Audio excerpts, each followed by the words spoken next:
विद्यार्थी मित्रांनो, वाणिज्य संघटन आणि व्यवस्थापन या विषयामध्ये आज आपण व्यवस्थापनाची तत्वे हा भाग विचारात घेणार आहोत.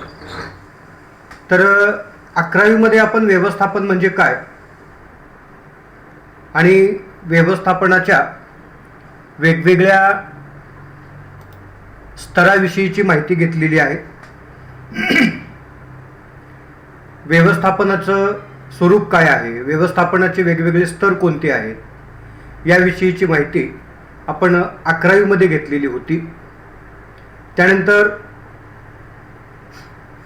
व्यवसायाचं दैनंदिन कामकाज करताना व्यवस्थापकाला जे व्यवस्थापन करावं लागतं म्हणजे नेमकं काय करावं लागतं याविषयीची माहिती सुद्धा आपण या अगोदर घेतलेली आहे. तरी सर्वसामान्यपणे व्यवस्थापन म्हणजे काय, तर व्यवसायाच्या उद्दिष्टपूर्तीसाठी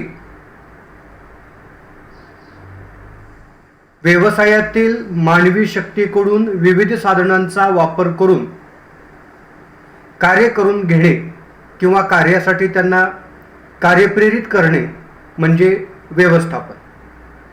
मग व्यवस्थापक जेव्हा व्यवस्थापन करतो म्हणजे नेमकं काय करतो याविषयीचा विचार करताना व्यवस्थापकाला व्यवस्थापनाचं काम करताना नेमकं कोणकोणत्या तत्वांचा कोणकोणत्या सिद्धांतांचा वापर करावा लागतो याचा विचार आपण या घटकामध्ये करणार आहोत. तर सर्वसामान्यपणे सर्वप्रथम आपल्याला विचार करायचा आहे की तत्वे म्हणजे काय. तर तत्वे म्हणजे एखादं मूलभूत सत्य, जे सत्य प्रयोगातून निष्पन्न झालेलं आहे, जे सत्य प्रयत्नातून निष्पन्न झालेलं आहे, जे सत्य अनुभवातून सिद्ध झालेलं आहे. म्हणून तत्व म्हणजे एखादी अशी कृती किंवा एखादं मूलभूत सत्य, जे मूलभूत सत्य व्यवस्थापकाला एक प्रस्ताव म्हणून परिभाषित करता येतं. याशिवाय कर्मचाऱ्यांचा विश्वास, वर्तन आणि तर्कशुद्धी विचार या वेगवेगळ्या घटकावर हे तत्व किंवा हे सत्य आधारलेलं आहे. त्यानंतर व्यवस्थापन तत्व किंवा तत्व याचा जेव्हा आपण विचार करतो किंवा तत्व म्हणजे एखादं तंत्र किंवा एखादी प्रणाली, जे तंत्र किंवा प्रणाली सर्व बाबतीत एकच परिणाम दाखवित असते. मग व्यवस्थापक जेव्हा व्यवस्थापनाचं काम करतो त्यावेळेला व्यवस्थापकाला वेगवेगळ्या व्यवस्थापन तत्वाचा विचार करावा लागतो. व्यवस्थापनाच्या तत्वानुसार व्यवसायाचं कामकाज करावं लागतं. म्हणून व्यवस्थापन तत्वे याचा विचार करताना व्यवसायाच्या उद्दिष्टपूर्तीसाठी उपयोगात येणारी वैश्विक मान्यता असलेली यंत्रणा किंवा तंत्र म्हणजे तत्वे होय. त्यानंतर आपण विचार करू शकतो की व्यवस्थापक या व्यवस्थापनाच्या तत्वाचा अवलंब किंवा वापर कशासाठी करतो, तर व्यवसायाचे कार्य विशिष्ट पद्धतीने पार पाडण्यासाठी व्यवस्थापनाची तत्वे व्यवस्थापकास मदत करतात. याशिवाय व्यवस्थापक या व्यवस्थापनाच्या तत्वातून संघटना व्यवस्थापित करण्याचं कार्य करतो. म्हणून संघटना व्यवस्थापित करण्यासाठी जो संच व्यवस्थापकाकडून वापरला जातो त्या संचाला आपण व्यवस्थापनाचे सिद्धांत असं म्हणतो. म्हणजेच थोडक्यात तत्वे म्हणजे काय, तर व्यवसायाचं एक मूलभूत सत्य आहे, जे सत्य अनुभवातून, निरीक्षणातून, प्रयोगातून कर्मचाऱ्यांच्या विचारशक्तीवर, तर्कशक्तीवर, तर्कशुद्धतेवर आणि वर्तनावर विकसित केलेलं आहे. आणि व्यवस्थापनाची तत्वे ही व्यवस्थापकाला व्यवसाय व्यवस्थापित करण्यासाठी मदत करत असतात. मग या वेगवेगळ्या तत्वाचं स्वरूप काय आहे याचा जेव्हा आपण विचार करतो त्यावेळेला व्यवस्थापनाच्या स्वरूपामध्ये आपण विचार केला होता की व्यवस्थापन हे सार्वत्रिक स्वरूपाचं आहे. मग व्यवस्थापन सार्वत्रिक आहे म्हणजे व्यवस्थापनाची तत्वे सुद्धा सार्वत्रिक आहेत. मग व्यवस्थापनाची तत्वे सार्वत्रिक आहेत म्हणजेच व्यवसायाचं स्वरूप कोणतंही असू द्या, व्यवसाय लहान स्वरूपाचा असू द्या, व्यवसाय मध्यम स्वरूपाचा असू द्या किंवा व्यवसायाचं स्वरूप हे व्यापक मोठं असलं तरी प्रत्येक व्यवसायामध्ये व्यवस्थापनाची तत्वे लागू पडतात. व्यवसायाची उद्दिष्टे साध्य करायची असतील तर व्यवस्थापकाला व्यवस्थापनाच्या तत्वाचा आधार घ्यावाच लागतो. म्हणून व्यवस्थापनाची तत्वे ही सार्वत्रिक आहेत. ती सर्व प्रकारच्या व्यवसायामध्ये तसेच व्यवस्थापनाच्या सर्व स्तरात, उच्च स्तरामध्ये असेल, मध्यम स्तरामध्ये असेल किंवा कनिष्ठ स्तरामध्ये असेल, व्यवस्थापनाच्या तत्वाचा वापर केला जातो. याशिवाय व्यवसायाच्या सर्व विभागात व्यवस्थापनाची तत्वे अवलंबली जातात. एवढंच नव्हे तर व्यवसाय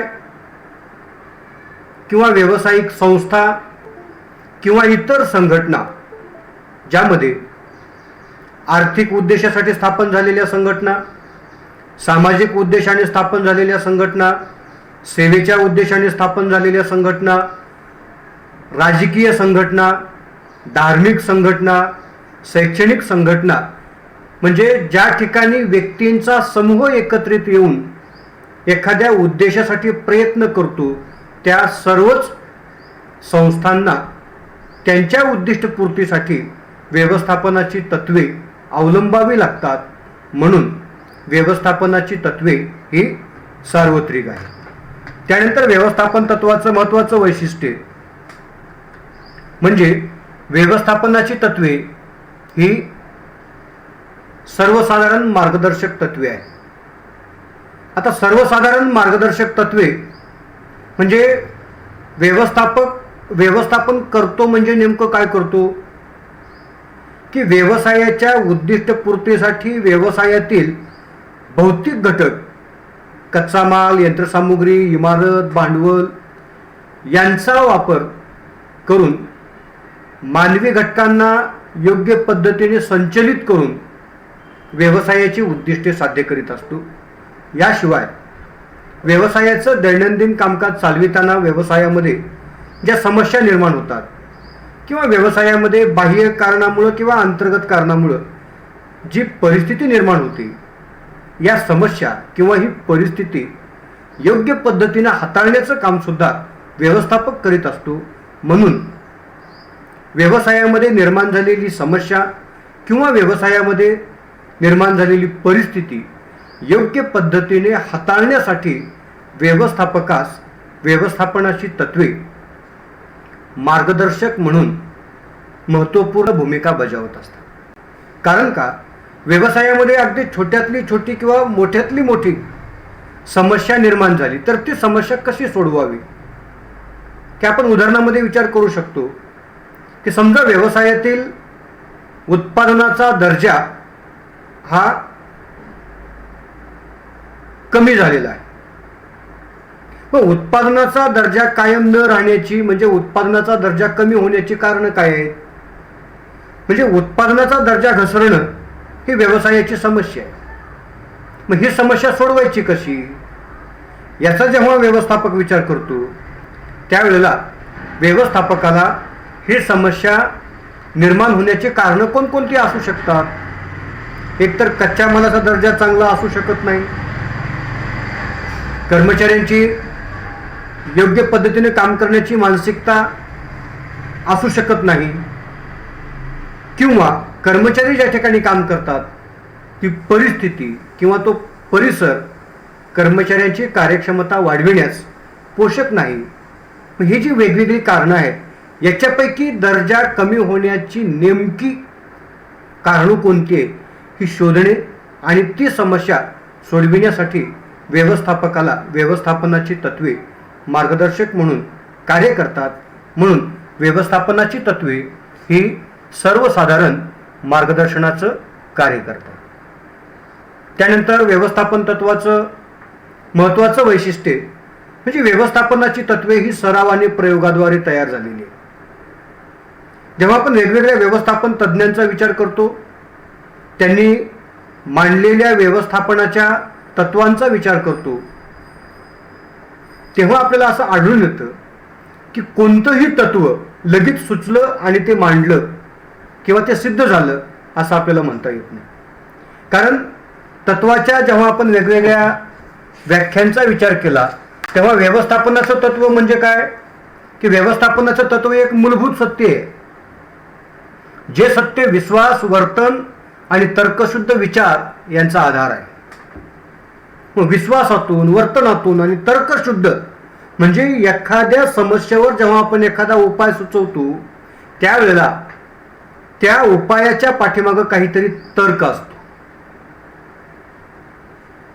आणि या तर्काशिवाय आपण उपाय सुचवत नाही.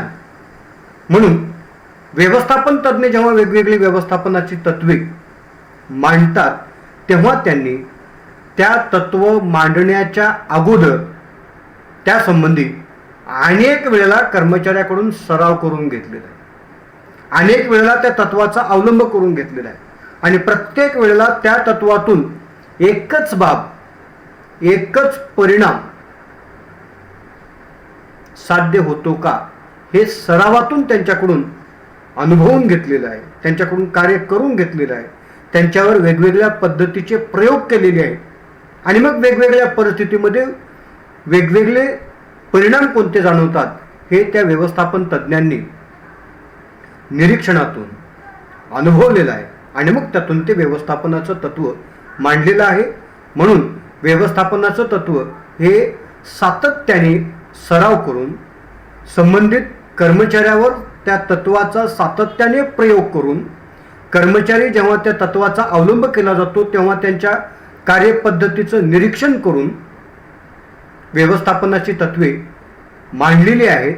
म्हणून व्यवस्थापन तत्वे ही सराव आणि प्रयोगाद्वारे तयार केलेली आहेत. त्यानंतर व्यवस्थापन तत्वाचं महत्त्वाचं वैशिष्ट्य की लवचिकता. आता लवचिकता म्हणजे काय? लवचिकता म्हणजे आपल्याला परिस्थितीनुसार आपल्या आराखड्यामध्ये, नियोजनामध्ये बदल करण्याची क्षमता. मग व्यवस्थापक जेव्हा व्यवसायाच्या दैनंदिन कामकाजाचं नियोजन करतो, व्यवस्थापन करतो, त्यावेळेला त्या व्यवस्थापकानं काही गृहीत धरलेलं असतं की कर्मचाऱ्यांची कार्यक्षमता गृहीत धरलेली आहे, कच्च्या मालाची उपलब्धता गृहीत धरलेली आहे, शासनाचे कायदे गृहीत धरलेले आहे किंवा ग्राहकांची मागणी ही सुद्धा गृहीत धरलेली असते. म्हणजे आपण जे उत्पादन करणार आहोत त्या उत्पादनाला ग्राहकाची मागणी असणार आहे याचा विचार करून व्यवस्थापक व्यवस्थापन करतो, नियोजन करतो, आराखडे तयार करतो. परंतु जेव्हा व्यवस्थापक व्यवस्थापन करताना जो आराखडा तयार करतो त्या आराखड्याची अंमलबजावणी मात्र तो भविष्यात करीत असतो. मग ज्यावेळेला प्रत्यक्ष अंमलबजावणी होते त्यावेळेला समजा आपण गृहीत धरलेल्या परिस्थितीमध्ये बदल झाला की आपल्याला योग्य प्रमाणामध्ये अपेक्षित किमतीत दर्जेदार कच्चा माल उपलब्ध होईल असं वाटलं होतं. उदाहरणार्थ, ज्या सोयाबीन पासून तेल उत्पादनाचं कार्य करणाऱ्या कंपन्या आहेत, कारखाने आहेत, यांना वाटलं की मोठ्या प्रमाणामध्ये दर्जेदार सोयाबीन आपल्याला योग्य किमतीमध्ये उपलब्ध होईल. सध्याची परिस्थिती आपण विचारात घेतली तर पावसाचं प्रमाण, सध्या पाऊस गरजेचा असताना सुद्धा प्रत्येक शेतकरी पावसाची चातकाप्रमाणे वाट पाहतोय, पण पाऊस काय येत नाही. मग समजा शेतकऱ्यांच्या हातचं सोयाबीनचं पीक गेलं तर त्या व्यवस्थापकानं कच्च्या मालाविषयीची जी गृहीत धरलेली होती तितका कच्चा माल, तितक्या दर्जाचा कच्चा माल, तितक्या प्रमाणात कच्चा माल, त्यांनी गृहीत धरलेल्या किमतीत तो कच्चा माल उपलब्ध होणार नाही. मग तितक्या प्रमाणात लातूरच्या बाजारपेठेमध्ये तितका कच्चा माल जर उपलब्ध होत नसेल तर व्यवस्थापकाला आपली नीती बदलावी लागेल, आपली स्ट्रॅटेजी चेंज करावी लागेल. म्हणजे लातूरच्या बाजारपेठेमध्ये आपल्याला जितक्या मोठ्या प्रमाणामध्ये कच्चा माल उपलब्ध होणार होता, जर तो मिळत नसेल तर आता व्यवस्थापकाला विचार करावा लागेल की मोठ्या प्रमाणामध्ये आपल्याला कोणत्या बाजारपेठेत तो कच्चा माल उपलब्ध होऊ शकतो, आणि त्या बाजारपेठेमध्ये व्यवस्थापकाने तो कच्चा माल विकत घेऊन व्यवसाय चालविला पाहिजे. म्हणजे व्यवस्थापनाच्या तत्वामध्ये आपल्याला गरजेनुसार, आवश्यकतेनुसार, बदलत्या परिस्थितीनुसार बदलता आली पाहिजेत, तसेच त्यांच्यामध्ये सुधारणा सुद्धा करता येते. म्हणून व्यवस्थापनाची तत्वे ही लवचिक आहे. त्यानंतर व्यवस्थापन तत्वाचं महत्त्वाचं वैशिष्ट्य की मानवी वर्तणुकीशी संबंधित आहेत व्यवस्थापनाची तत्वे. आपण विचार करतो की व्यवस्थापन तत्वामध्ये व्यवस्थापक जेव्हा दुसऱ्याकडून काम करून घेतो त्यावेळेला तो समूहाला संचलित करीत असतो, समूहाला निर्देशित करीत असतो, समूहाचं नेतृत्व करीत असतो. म्हणजे आपण ज्यांच्याकडून व्यवसायाच्या उद्दिष्टांच्या पूर्ततेची अपेक्षा ठेवलेली आहे त्यांच्या प्रयत्नातून आपल्याला व्यवसायाची उद्दिष्टे साध्य करायचे. मग कर्मचाऱ्यांचं वर्तन कसं असलं पाहिजे यासाठी व्यवस्थापनाची तत्वे मदत करीत असतात. व्यवस्थापन तत्वामध्ये आपल्याला प्रामुख्याने सांगता येतं की समजा कर्मचाऱ्यांची कार्यक्षमता कमी झाली, कर्मचाऱ्यांच्या मनातील व्यवसायाबद्दलची निष्ठा कमी झाली, कर्मचाऱ्यांचा गुणवत्तेवरचा विश्वास कमी झाला. मग ह्याची जी वेगवेगळी कारणं आहेत, अचूक कारणं कोणती? कर्मचाऱ्यांच्या गुणवत्तेवरचा विश्वास कमी झाला म्हणजे कर्मचाऱ्यांना त्यांच्या गुणवत्तेनुसार व्यवसायामध्ये न्याय मिळत नाही. कर्मचाऱ्यांची कार्यक्षमता कमी झाली म्हणजे कर्मचाऱ्यांना कार्यक्षमतेनुसार वेतन मिळत नाही. मग व्यवस्थापनाची तत्वे कर्मचाऱ्यांना वेतन कसं द्यावं, कर्मचाऱ्यांच्या गुणवत्तेची दखल कशी घ्यावी, कर्मचाऱ्यामध्ये भेदभाव निर्माण होणार नाही यासाठी काय करावं याचं मार्गदर्शन करण्याचं काम व्यवस्थापनाची तत्वे करतात. म्हणून व्यवस्थापनाच्या तत्वामुळं मानवी वर्तणुकीवर प्रभाव टाकणं शक्य होतं.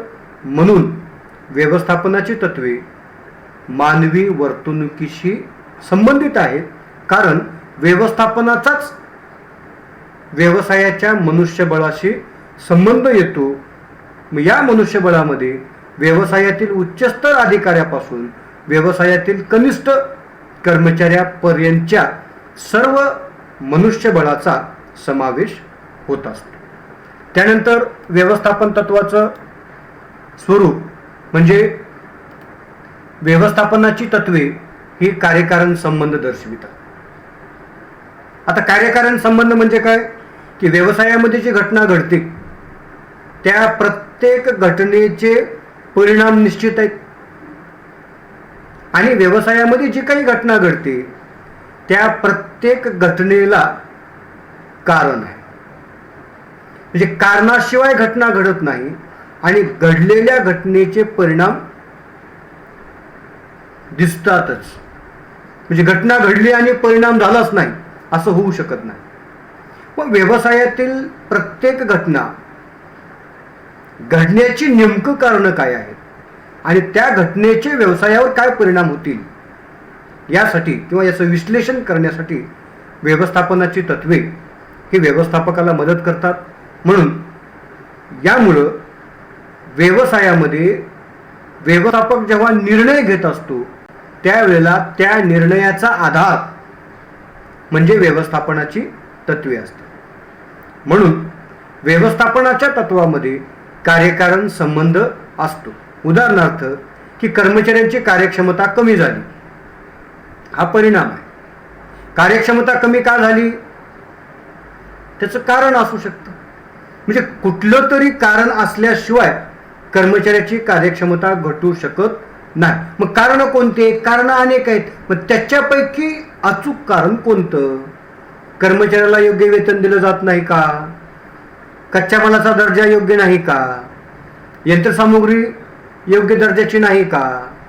कर्मचाऱ्यामध्ये व्यवसायाबद्दलची निष्ठा नाही का?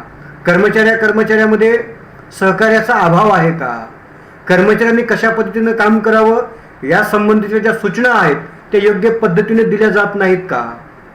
अनेक कारण आहेत उत्पादनाचा दर्जा घसरण्याची. मग व्यवसायात परिणाम काय दिसतोय आपल्याला? उत्पादनाचा दर्जा घसरला. कारण मग या दर्जाच्या सुधारणेसाठी आपल्याला जो निर्णय घ्यावा लागतो या निर्णयाचा आधार आपल्याला काहीतरी असला पाहिजे, मग त्याचं विश्लेषण करता आलं पाहिजे. म्हणून व्यवस्थापन तत्वामध्ये आपल्याला कार्यकारण संबंध दिसून येतो. त्यानंतर व्यवस्थापन तत्वाचं शेवटचं वैशिष्ट्य की सर्व तत्वास समान महत्त्व. की व्यवसायाचं दैनंदिन कामकाज करताना व्यवस्थापक ज्या वेगवेगळ्या तत्वाचा आधार घेतो किंवा व्यवसायात निर्माण झालेली समस्या सोडविण्यासाठी व्यवस्थापकास व्यवस्थापनाची तत्वे मार्गदर्शन करतात, तेव्हा व्यवस्थापनाच्या तत्वाचा जितक्या अधिक प्रमाणामध्ये वापर केला जातो तितकं ते तत्व अधिक महत्त्वाचं, आणि एखादं तत्व कधीतरी वापरलं जातं म्हणून ते तत्व कमी महत्त्वाचं असं आपल्याला म्हणता येत नाही. कारण का एखादी समस्या व्यवसायामध्ये सातत्याने निर्माण होते म्हणून आपल्याला त्या तत्वाचा सातत्याने वापर करावा लागतो. एखादी समस्या व्यवसायामध्ये अपवादात्मक परिस्थितीमध्ये निर्माण होते म्हणून आपल्याला एखादं तत्व अपवादात्मक परिस्थितीमध्ये वापरावं लागतं. याचा अर्थ असा होत नाही की जे तत्व सातत्याने वापरलं जातंय ते अधिक महत्त्वाचं आहे आणि जे तत्व कधीतरी वापरलं जातंय ते कमी महत्त्वाचं आहे. कारण का व्यवसायामध्ये प्रत्येक तत्वाचा उद्देश काय आहे की व्यवसायाची समस्या सोडविणे, व्यवसायाची उद्दिष्टे साध्य करणे, व्यवसायात निर्माण झालेल्या परिस्थिती योग्य पद्धतीने हाताळणे हा प्रत्येक व्यवस्थापनाच्या तत्वाचा उद्देश आहे. मग एखादं तत्व सातत्याने वापरलं जातंय व्यवसायाची उद्दिष्टे साध्यच करते, एखादं तत्व कधीतरी वापरलं जातंय तरी सुद्धा ते तत्व व्यवसायाची उद्दिष्टे साध्य करते. म्हणजे सर्वच व्यवस्थापनाच्या तत्वामध्ये व्यवसायाची उद्दिष्टे साध्य करणे, व्यवसायाच्या समस्या सोडविणे, व्यवसायात निर्माण झालेली परिस्थिती योग्य पद्धतीने हाताळणे ही क्षमता असल्या कारणाने सर्व तत्वे ही समान महत्त्वाची आहेत. कोणतंही तत्व इतर तत्वापेक्षा कमी किंवा अधिक महत्त्वाचं नाही. फक्त व्यवसायाच्या गरजेनुसार त्याचा कमी अधिक प्रमाणामध्ये वापर होत असतो किंवा त्यामध्ये परिस्थितीनुसार बदल करून किंवा त्यामध्ये सुधारणा करून व्यवस्थापनाच्या तत्वाचा अवलंब करावा लागतो. तर विद्यार्थी मित्रांनो, ही व्यवस्थापनाची तत्वाचं स्वरूप हा भाग संपलेला आहे.